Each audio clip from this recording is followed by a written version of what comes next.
Welcome to Season 2, the official podcast of the Fish Wrapper publication. Our goal is to bring you story content to inspire, encourage, and uplift the soul. It's our hope you find these stories refreshing, thought-provoking, and motivating as you face the challenges of everyday life. So turn us up and tune your ears, and let's get started by jumping right into the story.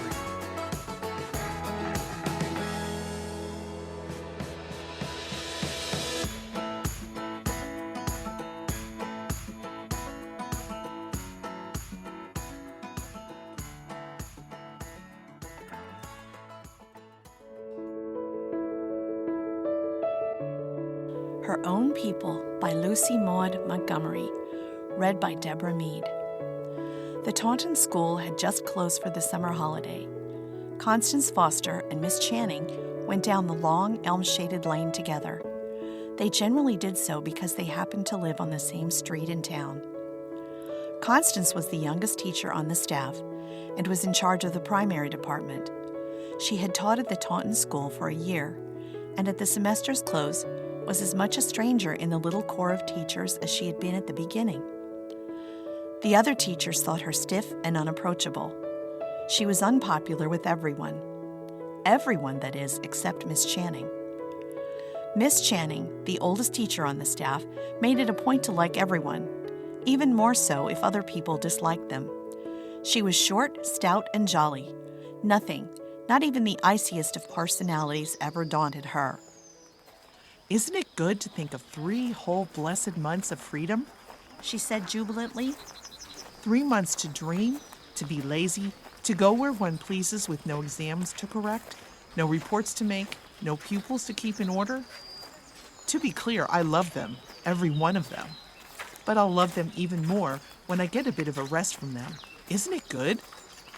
A little satirical smile crossed Constance Foster's discontented dark face, which looked all the more discontented in contrast to Miss Channing's rosy, beaming countenance.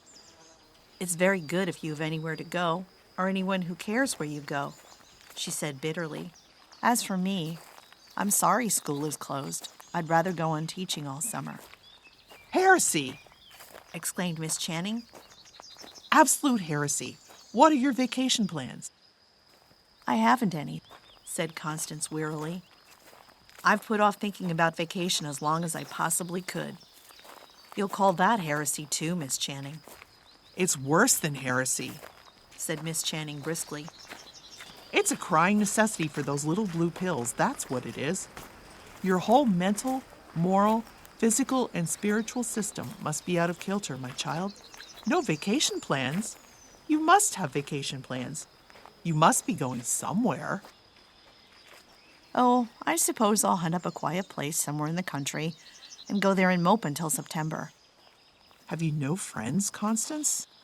No, I haven't anyone in the world. That's why I hate vacations. That's why I hated to hear you and the others discussing your plans.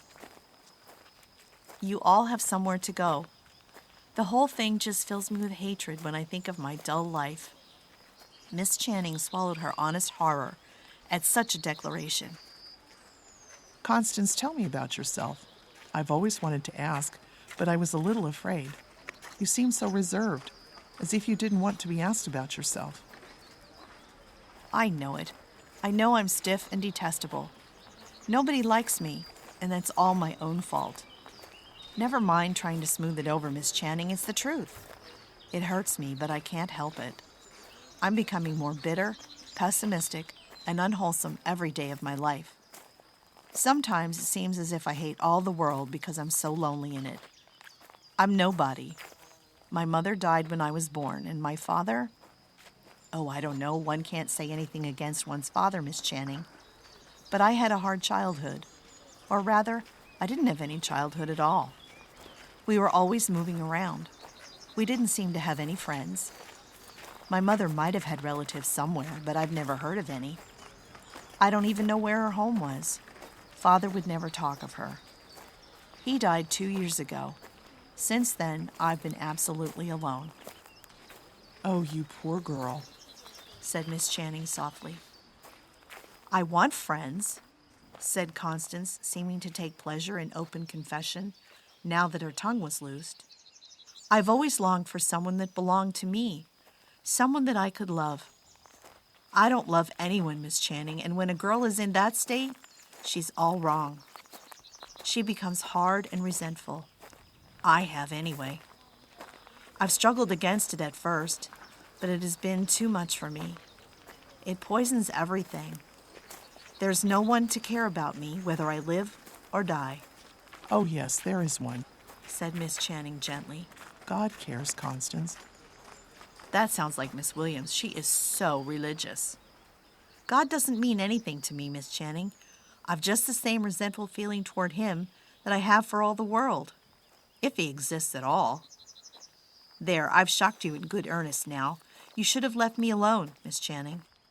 God means nothing to you because you've never had him translated to you through human love, Constance. Said Miss Channing seriously. No, you haven't shocked me, at least not in the way you mean. I feel only terrible sadness for you. Oh, never mind me, said Constance, freezing back into her reserved posture again. She regretted divulging so much of herself. I'll get along all right. This is one of my off days when everything looks black. Miss Channing walked on in silence. She must help Constance, but Constance was not easily helped. When school reopened, she might be able to do something worthwhile for the girl. But just now, the only thing to do was put her in the way of a pleasant vacation. You spoke of a vacation, she said. Constance paused at the door of her boarding house. Have you any particular place in mind? No? Well, I know of a place which I'm sure you would like. I was there 2 summers ago. It's a country cottage about 100 miles from here. Pine Valley is its name. It's restful and homey, and the people are so nice. If you'd like, I'll give you the address of the place where I stayed. Thank you, said Constance indifferently. I might as well go there as anywhere. Yes, but listen to me, dear. Don't take your moodiness with you. Open your heart to the summer and let its sunshine in. When you come back in the fall, be prepared to let us all be your friends. We'd like to be, and while friendship doesn't take the place of the love from one's family, it's still a good and beautiful thing. Besides, there are other unhappy people in the world.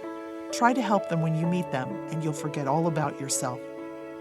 Goodbye for now. I hope you'll have a pleasant vacation in spite of yourself.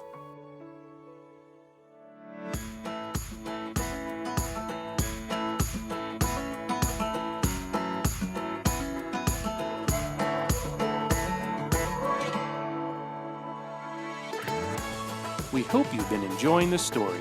We will continue in just a moment. We pause to discuss the sponsor for this episode. If your business isn't using key marketing tools, you could be missing out on valuable opportunities to grow. That's where Little Mountain Printing comes in. They offer powerful marketing solutions like postcard mailers and websites to attract new customers, brochures to showcase your products or services, and promotional products to show appreciation to clients. With the right marketing in place, your business has the best chance to thrive. Get started today by calling Little Mountain Printing at 717-933-8091 or visit them online at littlemountainprinting.com. Now let's return and finish the story.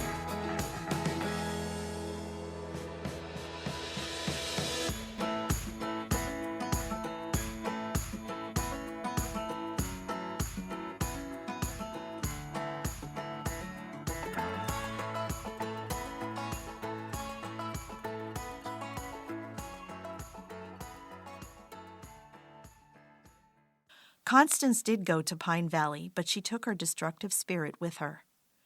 Not even the beauty of the valley, with its great balmy pines, or the cheerful friendliness of its people could drive it away from her.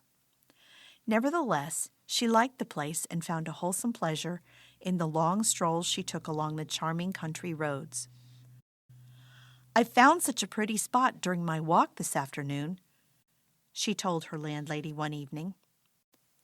"It's about 3 miles from here at the end of the valley. Such a picturesque little house, all covered over with honeysuckle. It's set between a big orchard and an old-fashioned flower garden with tall pines behind it. Heartsease Farm," said Mrs. Hewitt promptly. Bless you, there's only one place around here with that description. Mr. and Mrs. Bruce, Uncle Charles and Aunt Flora, as we call them, live there. They are the dearest old couple alive. You ought to go and see them. They'd be delighted. Aunt Flora just loves company. They get real lonesome sometimes. Haven't they any children? Asked Constance indifferently. Her interest was in the place, not in the people. No, they had a niece once, though. They brought her up and they just worshipped her. She ran away with a worthless fellow. I forget his name, if I ever knew it. He was handsome and smooth-tongued, but he was a rascal. She died soon after, and it just broke their hearts. They don't even know where she was buried. They never heard anything more from the husband. I've heard that Aunt Flora's hair turned snow white in a month. I'll take you up to see her someday when I find time. Mrs. Hewitt didn't find time, but shortly thereafter, Constance ordered her steps so that she might frequently pass Heartsease Farm. The quaint old spot had a strange attraction for her. She found herself learning to love it, and so unused to loving anything was this poor, unfortunate girl, that she laughed at herself for her foolishness. One evening, several days later, Constance, with her arms full of ferns and wood lilies, came out of the pine woods above Heartsease Farm, just as heavy raindrops began to fall. She had prolonged her ramble unseasonably. It was now nearly night, and most certainly a rainy night at that. She was 3 miles from home without even an extra wrap. I saw you from upstairs, said Aunt Flora gleefully, and I ran down just as fast as I could. Dear, dear, you are wet, but we'll get you dry soon enough. Come right in. I've a bit of fire on the hearth. You're reined in for the night, and I'm as glad as I can be. I know who you are. You're Miss Foster. I'm Aunt Flora, and this is Uncle Charles. Constance let herself be put in a cushiony chair and be fussed over, with an unaccustomed sense of pleasure. The rain was coming down in torrents. She would certainly be sojourning at Heartsease Farm for the night. Somehow, she felt glad of it. Mrs. Hewitt was right to call Aunt Flora sweet. Uncle James was a big, jolly, ruddy-faced old man with a hearty manner. He shook Constance's hand until it ached, threw more pine nuts on the fire, and told her he wished it would rain every night if it rained down a nice young girl like her. She found herself strangely attracted to the old couple. The name of their farm was in perfect keeping with the atmosphere. Constance's frozen soul melted in it. She chattered merrily and girlishly, feeling as if she had known them all her life. When bedtime came, Aunt Flora took her upstairs to the little gable loft. My spare room is in disorder just now, my dear. We've been painting the floor. I'm going to put you here in Jeannie's room. In some way, you remind me of her. You are just about the age she was when she left us. If it weren't for that, I don't think I could put you in her room. Not even if every other floor in the house were being painted. It is so sacred to me. I keep it just as she left it. Not a thing has been changed. Good night, my dear. I hope you'll have pleasant dreams. When Constance found herself alone in the room, she looked around with intense curiosity. It was a very quaint, old-fashioned little room. The floor was covered with braided mats, and the 2 square, small-paned windows were draped with snowy muslin. In one corner there sat a little white bed with white curtains and ruffled pillows. In the other sat a dressing table with a gilded frame mirror and various knickknacks. There was a little blue rocker and an ottoman with a work-basket on it.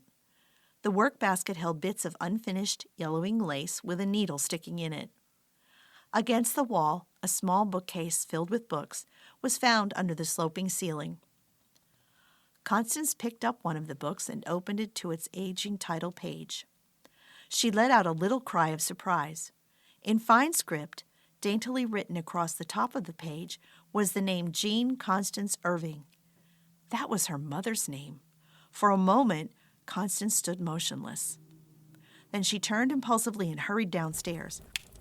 Mr. and Mrs. Bruce were still in the sitting room, talking to each other in the firelight. "Oh," cried Constance excitedly, "I must know. I must ask you. This is my mother's name. Jean Constance Irving. Can it be possible that she was your own little Jeannie?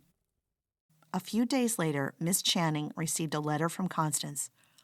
Oh, Miss Channing, I've found my own people, and Heartsease Farm is to be my own dear home forever. It is such a strange coincidence. Aunt Flora says it was Providence, and I believe it. I came here one rainy night. Unknowingly, Auntie put me in my own mother's room. Just think of it, my own dear mother's room. Then I found her name in a book. The mystery of where I came from is all cleared up now. We're all so happy. Everything is beautiful. Nearly the dearest and most beautiful thing is that I'm getting acquainted with my mother, the mother I never knew before. She no longer seems dead to me. I feel that she lives and loves me. I'm learning to know her more every day. I have her room and her books and all her girlish possessions. When I read her books, with their passages underlined by her hand, I feel as if she were speaking to me. She was very kind and sweet. I want to be as much like her as I can.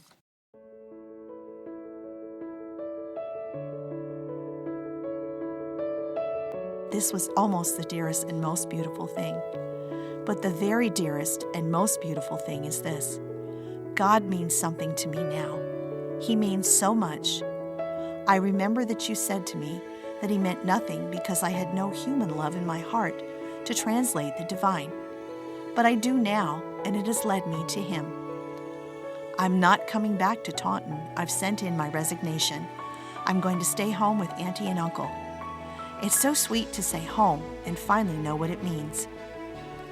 Auntie says you must come and spend all of your next vacation with us.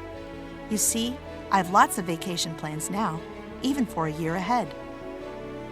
I feel like a new creature, made over from the heart and soul outward. I look back with shame and remorse on the old Constance. I want you to forget her and only remember your grateful friend, the new Constance. The end.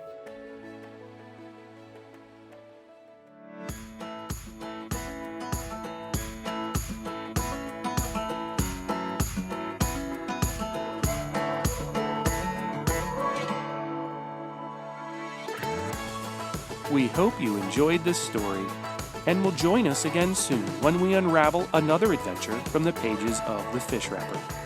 We want to remind you that The Fish Wrapper is available by subscription. Each issue of The Fish Wrapper is jam-packed with story content, amazing recipes, games, jokes, and much, much more. Our readers never want to miss an issue, and you can order yours today by visiting thefishwrapperonline.com or by calling 717-400-FISH. That number again is 717-400-FISH. We encourage you to like and subscribe to this podcast, ensuring that you never miss a new episode. See you again soon, and may our Lord and Savior Jesus Christ guide you.